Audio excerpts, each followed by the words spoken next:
dengan warna mitos, kuasa dan adat. Ya.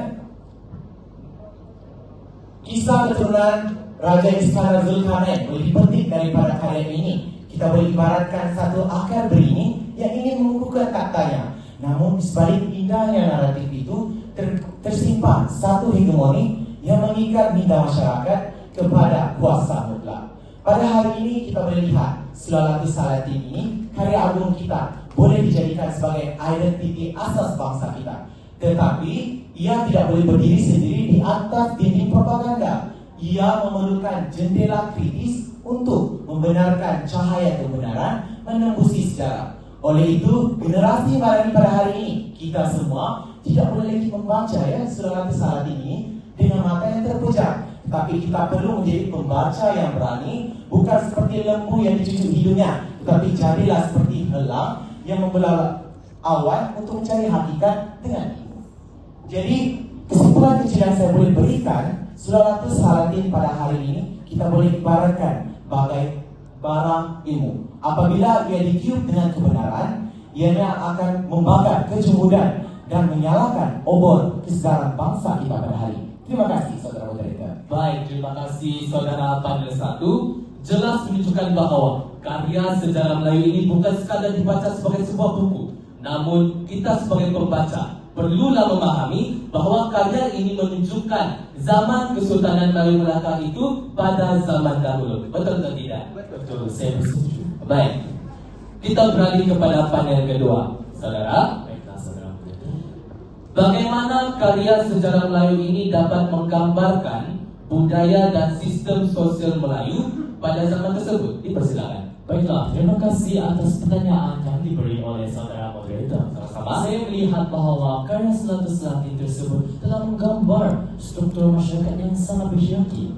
Pada zaman itu, raja berkuasa mutlak dan rakyat haruslah mendengar tidak raja sebelah Belanda, walaupun telah bertentang kepada sikap kemanusiaan dan agama Islam. Jika raja berkehendak putih, maka putihlah. Jika hitam, maka hitamlah. Oleh itu, teman pula, golongan bangsa pula sering memanipulasikan keputusan. Tetapi, apa yang baik pada masa ini, generasi Madani mempunyai watak yang tegas dan berani. Kita sebagai generasi Madani mempunyai tidak lagi mempercayai kata-kata orang lain sebelah-belahnya, tetapi dengan naratif dan spekulasi yang berbukti. Oleh itu, karya Sulalatus Salatin tersebut ingin membina naratif autoritarianisme agar generasi Madani tidak lagi mengulangi peristiwa yang berlaku terhadap Hang Tuah. Itulah pendapat saya. Terima kasih. Baik, terima kasih saudara panel kedua. Melihat kepada aspek Madani pada hari ini, kita berpegang teguh kepada ideologi utama negara kita, yaitu rukun negara. Dalam prinsip yang kedua, kesetiaan kepada raja dan negara, kita sebagai rakyat haruslah menunjukkan taat setia kita kepada pemerintah. Sebagai contoh, tidak menderhaka kepada raja ataupun sultan, yang mana hal ini dapat membuktikan bahwa negara demokratik dapat dibentuk pada masa hadapan. Betul atau tidak? Betul. Baik, kita beralih kepada panel ketiga. Saudari, Iya, saudara. adakah karya Sulalatus Salatin ataupun sejarah Melayu ini masih relevan untuk dibaca oleh seluruh lapisan masyarakat, terutamanya dalam kalangan golongan muda? Dipersilakan. Baiklah, terima kasih atas soalan yang diutarakan sebentar tadi, saudara moderator. Sama-sama. Teks ini masih relevan kerana ia memaparkan konflik moral. Saya ingin memetik watak Hang Jebat sebagai contoh. Beliau merupakan seorang yang berani melawan demi keadilan. Bukan itu sahaja, beliau juga telah mempersoalkan tentang kuasa mutlak raja. Ini merupakan satu tindakan intelektual yang berani. Jelaslah bahawa pada dunia hari ini kita memerlukan generasi atau masyarakat Madani yang berani bersuara untuk menegakkan keadilan dan kebenaran, bukan hanya diam dan membuta tuli menyokong autoriti. Oleh itu, teks ini boleh mencetuskan kesedaran kritikal dalam kalangan masyarakat Madani yang berani bersuara, bukan hanya sekadar berkata-kata, tetapi dengan adanya bukti yang jelas dan kukuh. Bagaimana dengan pendapat saudara sekalian? Saya sangat setuju ya. Baik, terima kasih.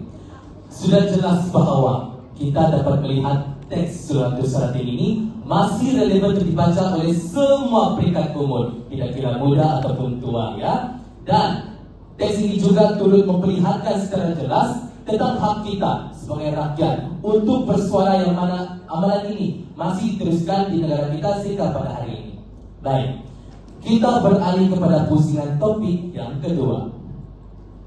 Panel 1, saudara, bahkan saya, kita ambil contoh watak hang tua. Bagaimana menurut pendapat saudara sendiri dapat mentafsir watak ini dari sudut konteks madani? Baik, terima kasih rekan moderator yang telah mengutarakan soalan sebentar tadi. Izinkan saya menjawab ya. Saudara dan saudari sekalian, sidang hadirin sekalian. Apabila kita bercerita tentang sejarah, ia bukan sekadar cerita yang lama, tetapi sejarah ini boleh kita ibaratkan sebagai cermin yang memantulkan siapakah diri kita pada hari ini. Namun di sebalik itu, di dalam Surah Al-Salatin ini berdiri seorang watak yang bernama Hang Tua yang dijulang sebagai wira agung. Namun wira agung ini menimbulkan persoalan. Adakah kesetiaannya menjadi kekuatan atau menjadi belenggu yang mengekang kebenaran pada waktu itu? Jadi generasi madani pada hari ini kita boleh lihat ya, watak Hang Tua ini dijulang sebagai taat mutlak. Tapi kesetiaan tanpa syarat ibarat pedang bermata dua. Satu sisi yang ingin mengukuhkan tahtanya, satu sisi lagi menikam keadilan. Ya, kata-kata takkan lalu hilang di dunia memang bersemangat apabila kita mendengarnya. Tapi sebalik indahnya kata itu, ia menutup luka pengorbanan sahabatnya sendiri, yaitu Hang Jebat, dan menutup kebenaran bangsa pada waktu itu. Jadi kita sebagai generasi madani pada hari ini perlu mengkaji semula lebih mendalam tentang watak Hang Tua ini, karena keadilan, kesetiaan tanpa keadilan ibarat rantai emas, cantik, elok dipandang, tetapi ia menutup kebebasan bangsa pada waktu ini. Sekian, terima kasih. Baik, terima kasih saudara panel 1. Beralih kepada panel kedua, saudara. Ya, Soalan saya, kita ambil contoh Hang Jebat, karena tadi sudah kita cerita tentang Hang Tua kan. Kita ambil watak Hang Jebat. Dalam karya ini, bagaimanakah saudara dapat mentafsir watak ini dalam konteks hari ini? Dipersilakan. baiklah, izinkan saya menjawab soalan tersebut. Saudara panel pertama telah mengatakan bahawa Hang Tua dikenali sebagai simbol kesetiaan dan beliau akhirnya telah membunuh sahabatnya, yaitu Hang Jebat, kerana telah menceroboh istana. Walaupun pandangan tersebut menarik, tetapi saya ingin memberikan perspektif yang sedikit berbeza. Hang Jebat menceroboh bukan kerana tamak, tetapi untuk mempertahankan kebenaran. Antara keadilan dan kesetiaan, beliau telah memilih keadilan. Apabila Hang Jebat mengetahui Hang Tua dihukum mati tanpa siasatan, beliau merasa marah. Oleh itu, untuk menyelamatkan sahabatnya, beliau terpaksa untuk mengambil alih istana. Perkara ini telah membuktikan bahawa Hang Jebat dikenali sebagai simbol pemberontakan terhadap ketidakadilan. Namun begitu, beliau dilebur sebagai penderhaka. Bukan itu sahaja, Hang Jebat juga mewakili suara rakyat. Kerana pada zaman itu, rakyat haruslah mendengar titah raja sepenuhnya, sebelak-belaknya, walaupun telah bertentang kepada agama ataupun sikap kemanusiaan. Tetapi pada zaman ini, Malaysia, itu negara kita, telah melaksanakan sistem pemerintahan demokrasi. Sebagai rakyat, kita berhak untuk memilih pemimpin melalui pilihan raya. Jika kita mengalami ketidakadilan, kita juga boleh membawa kes tersebut ke mahkamah tinggi. Dalam konteks madani, boleh dikatakan bahawa Hang Jebat mewakili suara rakyat dan membantah sistem yang zalim itu. Oleh itu, Hang Jebat patut dikenali sebagai suara intelektual dan reformis awal dalam masyarakat feudal pada zaman itu. Itulah perspektif saya. Terima kasih. Baik, terima kasih saudara panel kedua atas penjelasan yang begitu menarik perhatian saya. Baik, kita beralih kepada panel ketiga. Soalan saya berbunyi seperti demikian ya. Menurut pendapat saudari sendiri, bagaimanakah teks Surah Al-Salatin ini menunjukkan bukti bahwa adanya manipulasi kuasa? Dipersilakan. Baiklah saudara, pada pendapat saya, teks ini dapat memaparkan manipulasi kuasa dengan adanya sistem berkuasa mutlak. Contoh jelas yang boleh saya berikan ialah tentang peristiwa pembunuhan Tun Mutahir yang merupakan seorang pembesar bendahara Melaka. Beliau telah difitnah, kemudian fitnah tersebut ditelan bulat-bulat oleh Sultan Mahmud yang ternyata telah memendam dendam terhadap Tun Mutahir ini.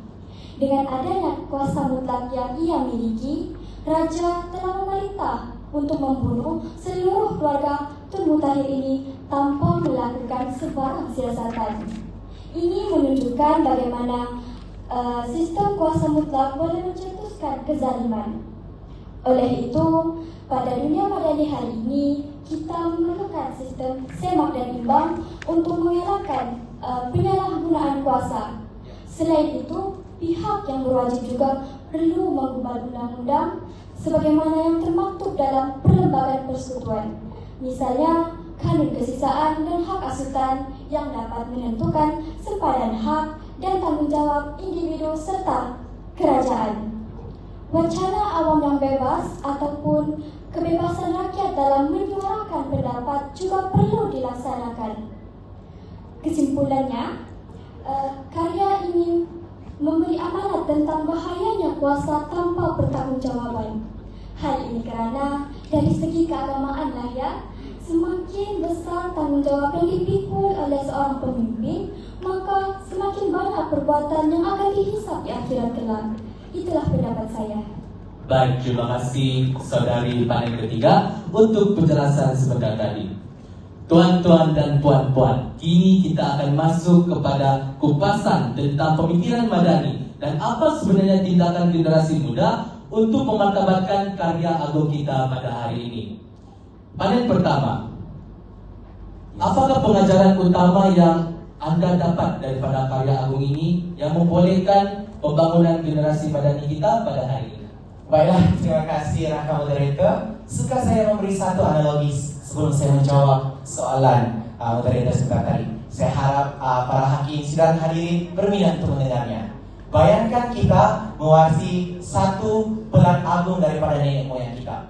Pelan itu penuh dengan keindahan, penuh dengan bangunan megah. Tapi di sebalik indahnya pelan itu terdapat retakan-retakan dan bahan usang yang tidak sesuai yang digunakan. Jadi pelajaran terbesar daripada karya agung kita Sulalatus Salatin ini memberi pengajaran bahwa kita sebagai generasi madani pada hari ini perlu menilai, mempunyai keberanian untuk menilai warisan sejarah kita dengan mata kritis. Menghormati sejarah bukan bermakna kita menyembahnya, tetapi kita menilai kebijaksanaannya dan mengakui kelemahannya. Kita sebagai generasi madani tidak boleh sekadar menjadi tukang cuci museum, tetapi kita perlu menjadi pembina yang berani merombak kembali demi mengukuhkan bangsa kita pada hari ini. Inilah pemikiran Madani, bukan sebagai pewaris yang pasif, tetapi menjadi seorang pembaharu yang mengkritik demi mengukuhkan bangsa kita pada hari ini. Terima kasih. Bagus pengajaran daripada saudara. Bagaimana pula dengan panel kedua? Saudara, bagaimanakah kita boleh menghidupkan kembali karya agung ini secara lebih kritis dalam kalangan masyarakat hari ini? Baiklah, bagi saya, untuk hidup kembali karya Sulalatus Salatin tersebut, kita boleh bermula dengan pendidikan yang baru. Ya, bakat pepatah, buang yang keruh, ambil yang jernih. Jika kita sedang membaca karya, kita tidak boleh menghafal sebulat-bulatnya mengikut teks, tetapi sebaliknya memahami dan mentafsir. Pendek kata, jangan baca untuk hafal, baca untuk faham dan tafsir. Ya, terbalik pula, kita juga boleh menggalak pelajar untuk bersuara dan menyoal secara kritis. Contohnya melalui penganjuran, forum, pertandingan debat dan penulisan esai secara kritis, maafkan saya, supaya dapat memberikan peluang untuk pelajar memberikan sudut pandangannya. Akhir sekali, kita juga boleh memartabatkan karya melalui media sosial. Pada era ini, teknologi menjadi semakin canggih dan pelbagai aplikasi seperti TikTok dan Facebook yang selalu digunakan telah dilancarkan. Oleh itu, kita boleh memegang peluang tersebut untuk menarik minat pelajar untuk membaca tentang sejarah Melayu. Dan pakai pepatah, tak kenal maka tak cinta. Tetapi saya ingin tambah, tak tafsir maka tak sedar. Itulah pendapat saya. Terima kasih. Baik, tak tafsir maka tak sedar. Begitulah kata-kata daripada panel kedua kita. Baik, soalan terakhir saya untuk panel ketiga. Saudari, apa sebenarnya tanggung jawab anak muda pada hari ini untuk memartabatkan karya agung kita seperti Suratul Salatin ini? Baiklah, izinkan saya menjawab pertanyaan tersebut.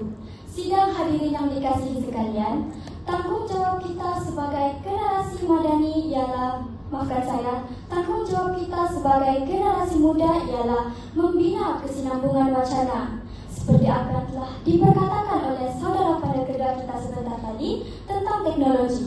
Saya berpendapat bahwa kita juga boleh menggunakan teknologi atau media untuk mempromosikan pembacaan kritis.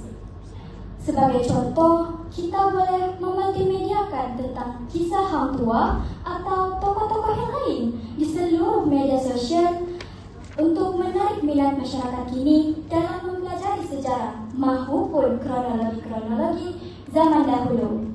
Oleh itu, kita sebagai generasi muda perlulah menjadi suara yang membaca, menyoal dan mencabar status quo dengan beradab. Itulah pendapat saya. Baik, terima kasih saudari panel ketiga. Tuan-tuan dan puan-puan hadirin dan hadirat yang dihormati sekalian. Begitulah tadi kesemua idea-idea yang bernas telah dilontarkan sepenuhnya oleh para panel kita pada hari ini. Terima kasih banyak-banyak ya. Dan konklusinya yang kita dapat simpulkan di sini ialah karya Suratul Salatin ini bukan sekadar sejarah ataupun sastra yang dikaryakan, namun menjadi refleksi diri kita tentang kuasa, etika, dan juga nilai masyarakat. Maka kita sebagai generasi muda pada hari ini perlulah menggerakkan pembacaan bermula daripada akal hingga ke dalam murni kita. Maka dengan itu bersama-samalah kita mengangkat warisan ini sebagai tiang ukur untuk membina masa depan negara yang lebih cemerlang pada masa depan melalui 3 aspek yang utama, yaitu ilmu, keberanian, dan juga nilai kemanusiaan. Dengan kata-kata itu tadi, maka berakhirlah diskusi kita pada hari ini. Sekian, terima kasih.